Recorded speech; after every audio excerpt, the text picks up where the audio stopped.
श्री सुग्रीव जी।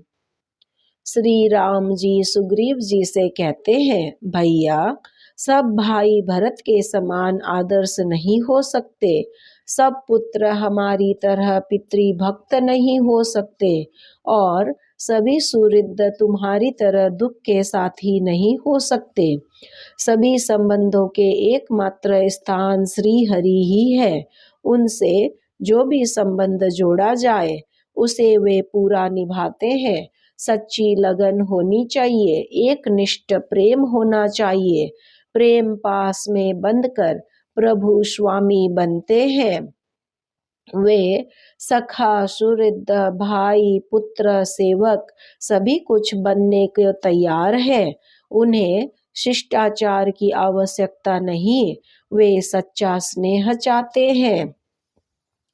प्रभु तरु तर कपिडार परते किए आपु समान, तुलसी कहू न राम से साहिब शैल निधान। सुग्रीव को भगवान ने स्थान स्थान पर अपना सखा भक्त माना है। बाली और सुग्रीव ये दोनों दो भाई थे, दोनों में ही परस्पर बड़ा स्नेह था। बाली बड़ा था इसलिए वही वानरों का राजा था। एक बार एक राक्षस रात्रि में किष्किंधा आया, आकर बड़े जोर से गरजने लगा। बाली उसे मारने के लिए नगर से अकेला ही निकला। सुग्रीव भी भाई के स्नेह के कारण उसके पीछे पीछे चला। वह राक्षस एक बड़ी भारी गुफा में घुस गया। बाली अपने छोटे भाई को द्वार पर बैठाकर उस राक्षस को मारने उसके पीछे पीछे उस गुफा में चला गया। सुग्रीव को बैठे बैठे 1 माह बीत गया, किंतु बाली उस गुफा में से नहीं निकला।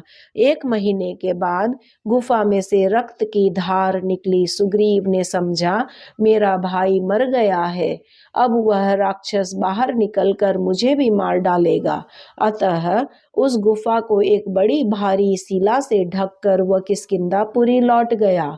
मंत्रियों ने जब राजधानी को राजा से हीन देखा तब उन्होंने सुग्रीव को राजा बना दिया। थोड़े ही दिनों में बाली आ गया। सुग्रीव को राजगद्दी पर बैठा देखकर वह बिना ही जांच पड़ताल किए क्रोध से आग बबूला हो गया और उसे मारने को दौड़ा। सुग्रीव भी अपनी प्राण रक्षा के लिए भाग गया। भागते भागते वह मतंग ऋषि के आश्रम जा पहुंचा। बाली वहां सापवश जा नहीं सकता था, अतः वह लौट आया और सुग्रीव का धन, स्त्री आदि सब कुछ उसने छीन लिया। राज्य, स्त्री और धन के हरण होने पर दुखी सुग्रीव अपने हनुमान आदि 4 मंत्रियों के साथ ऋष्यक मुख पर्वत पर रहने लगा। सीता जी का हरण हो जाने पर भगवान श्री रामचंद्र जी अपने भाई लक्ष्मण जी के साथ उन्हें खोजते खोजते सबरी के बताने पर ऋष्यक मुख पर्वत पर आए। सुग्रीव ने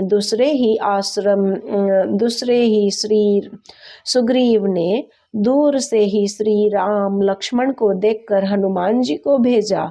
हनुमान जी उन्हें आदर पूर्वक ले आए। अग्नि के साक्षित्व में श्री राम एवं सुग्रीव में मित्रता हुई। सुग्रीव ने अपना सब दुख भगवान को सुनाया। भगवान ने कहा, मैं बाली को एक ही बाण से मार दूंगा। सुग्रीव ने परीक्षा के लिए अस्थित समूह दिखाया। श्री राम जी ने उसे पैर के अंगूठे से ही गिरा दिया।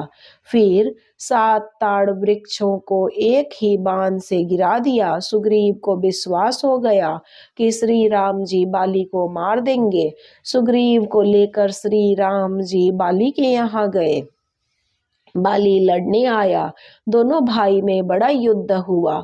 अंत में श्री रामचंद्र जी ने तक कर एक ऐसा बाण बाली को मारा कि वह मर गया। बाली के मरने पर श्री राम जी की आज्ञा से सुग्रीव राजा बनाए गए और बाली के पुत्र अंगद को युवराज का पद दिया गया। तदंतर सुग्रीव ने वानरों को इधर उधर श्री सीता जी की खोज के लिए भेजा और श्री हनुमान जी द्वारा सीता जी का समाचार पाकर वे अपनी असंख्य वानरी सेना लेकर लंका पर चढ़ गए। वहाँ उन्होंने बड़ा पुरुषार्थ दिखलाया। सुग्रीव ने संग्राम में रावण तक को इतना छकाया कि वह भी इनके नाम से डरने लगा। लंका विजयी करके ये भी श्री राम जी के साथ ही श्री अवधपुरी आए और वहाँ श्री राम जी ने उनका परिचय कराते हुए गुरु वशिष्ठ जी से कहा, ए सब सखा सुनहु मुनि मेरे, भय समर सागर कह बेरे, मम हित लागी जन्म इनहारे, भरत हुते मोहि अधिक प्यारे। श्री राम जी ने सुग्रीव जी को स्थान स्थान पर प्रिय सखा कहा है और अपने मुख से स्पष्ट कहा है कि तुम्हारे समान आदर्श निस्वार्थ सखा संसार में बिरले ही होते हैं। श्री राम जी ने थोड़े ही दिन में इन्हें अवधपुरी में रख कर विदा कर दिया और ये भगवान की लीलाओं का स्मरण कीर्तन करते हुए अपनी पुरी में रहने लगे। जैसे अंत में जब भगवान निज लोक पधारे तब ये भी आ गए और भगवान के साथ ही साकेत गए। सुग्रीव जैसे भगवत कृपा प्राप्त सखा संसार में बिरले ही होते हैं। उनका समस्त जीवन राम काज और राम स्मरण में ही बीता। यही जग में जीवन का परम लाभ है। भगवान से प्रार्थना करते हुए सुग्रीव जी कहते हैं,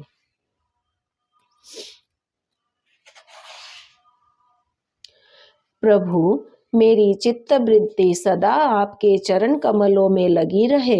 मेरी वाणी सदा आपका नाम कीर्तन एवं लीला गान करती रहे। हाथ आपके भक्तों की सेवा में लगे रहे और मेरा शरीर आपके पाद स्पर्श आदि के निमिष से सदा आपका अंग संग करता रहे।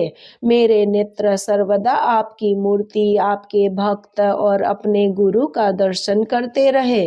कान निरंतर आपके दिव्य जन्म कर्मों की कथा सुनते रहे और मेरे पैर सदा आपके मंदिरों की यात्रा करते रहे।